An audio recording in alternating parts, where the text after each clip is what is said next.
Yes, I'm back again. Today, I want to talk to you about something that is essential to our overall well being and our personal growth. What I want to talk to you about is creating boundaries. We live in a world that often demands our time, our attention, and people will make us think that by giving our all to other people that we're being good people. However, the reality of this is that it's crucial.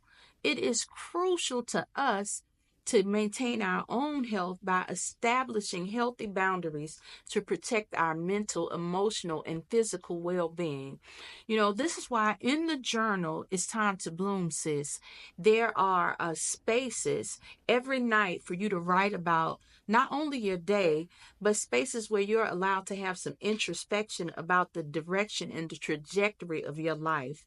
If you really want to have a positive impact on the life of others, if you really want to have healthy self confidence and healthy self esteem, one of the best ways to achieve that is by creating boundaries.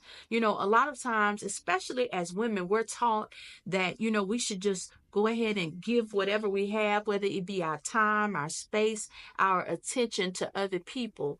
But in doing so, many of us have found that we're absolutely depleted and can't get the things done that are necessary for the development and the betterment of our own lives, which is why it is essential that we have boundaries in place. I like to call them lines of demarcation.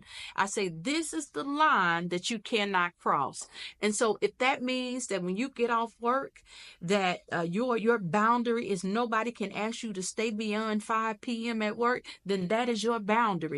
If that means that, you set aside 4 vacations per year, and no matter what happens, no matter if they're having a family reunion, the first that they've had in the last 10 years, that you say no, because this is a time that you've set aside to replenish yourself. So you've got to make sure that you stick to those boundaries, not only establish them, but you've got to stick to them, because that's part of your integrity. Because not only are you honoring your needs, but you're letting your no be no and your yes be yes. And I think there's no better way to be integral to who you are as a person than to establish those boundaries that help you learn how to replenish yourself. And so don't let anybody tell you that that means you're being selfish or you're pushing people away. No, it's about respecting yourself enough to value your time and save your energy by creating a healthy balance in the relationships that you do have. We got to learn how to make a commitment to ourselves. And we make a commitment to ourselves to be better by honoring ourselves, by honoring our space. And so make sure that every night when you write in your journal, that you're honest enough to talk about what it is that is happening in your life, and you create a boundary that says, this is my time with God. This is my time, my sacred space where I'm going to talk about things that have happened to me, things that are important to me, and nobody can disturb that.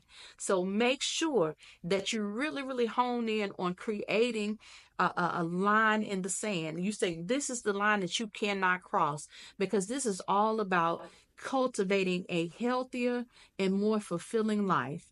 So don't wait until something bad happens. Don't wait until you can't take anymore and you've blown your top and gone crazy on everybody. Don't give it that much time and attention. Create boundaries now. And so again, start prioritizing your well-being, because you cannot pour from an empty cup.